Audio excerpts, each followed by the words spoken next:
Angie and I met, and the first sign of our friendship was that she shared her spreadsheet with me. And so we started adding to this spreadsheet and more examples of these organizations that seemed to speak to people like us, who wanted community, who wanted some sense of spiritual depth, but were doing it outside of traditional religions. And so we found in the course of thinking about how we gather, getting to know these community leaders, that there was an irony, and it's an irony of leadership that comes up across sectors, but where the people doing this work, who were coming up with these ideas, leading these communities, were doing so in isolation from each other.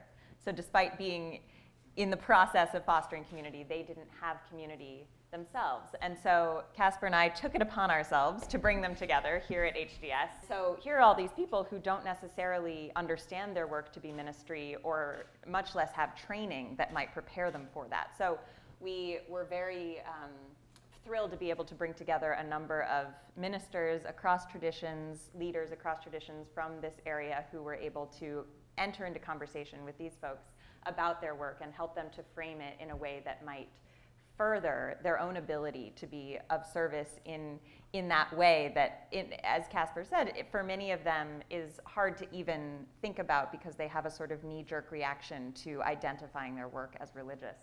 So given that, what was extra surprising and exciting to us is that over the course of our days together, increasingly, these people who now they're leading these nominally secular communities, right? These people increasingly were using the language of faith, and unbidden. So that by the end of our time, we did a closing circle, and person after person rejected the language of hope and replaced it with faith. I have faith that I will, in faith. It was extraordinary. Many of them are really searching for, and in some way thought, even if not fully articulated, that they might find when they came in November, was a sense of spiritual community and spiritual practice and spiritual language. I talk about how radical HDS is all the time, how the fact that it has self-consciously created a microcosm of the world's religious diversity and then asks us to engage with each other productively within that. It is definitely something that could not be more important and relevant and imperative at this moment. So The classmates that I found here who were interested in the same questions, who had the same level of competence and insight, but who were passionate about the same things as I am. That's just been such a blessing. And for me, it doesn't mean not engaging with tradition or engaging with depth. Not at all. You know, I've loved taking Kevin Madigan's ecclesial history class, because that's where I was able to make the connection between these new co-housing communities and the monastic movement of the 13th, 14th century. This is why we're so passionate about engaging with the existing traditions to give some depth and give some context for people to go on that spiritual journey, which who doesn't want that?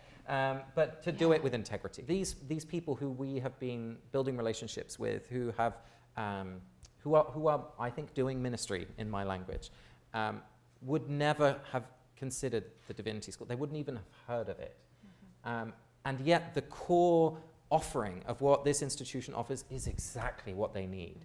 And a number of folks who came to that November gathering are applying to HDS because they realize, like, oh my gosh, this is what I've been looking for. Even, just the fact that we have a racial justice and healing initiative where we can engage in these questions of racial justice, which are grounded also in the sense of something more, this process of healing, that we're able to have the conversations here that people want to have and often don't know how. We're able to build the skills that we need to do this work. It begs the question about what could be done in order to contribute, I think, especially vocabulary. This is something that comes up with Casper and me all the time, is here we have mapped all of these communities and we don't even have a name for them. We don't even have a field, per se, that we are in, because we called it How We Gather in part just to create a container that would be capacious enough for all of them to sit inside comfortably.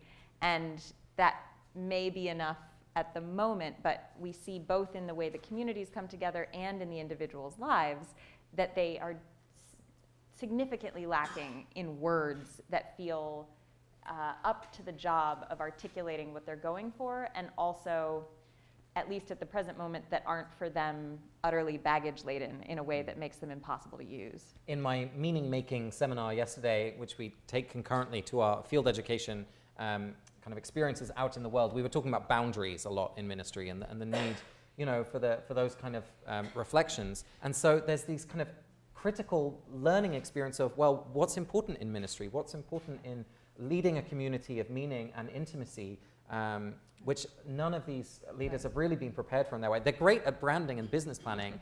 They're not always so great. And they're on the meeting other side real of things. needs. They're meeting real needs. These So all of these organizations are flourishing. Exactly. So all these situations do come up. So that's a real opportunity, we think, in terms of hopefully a role that we can play in connecting them to resources, but also for a place like HDS to kind of be a training ground for these kind of leaders.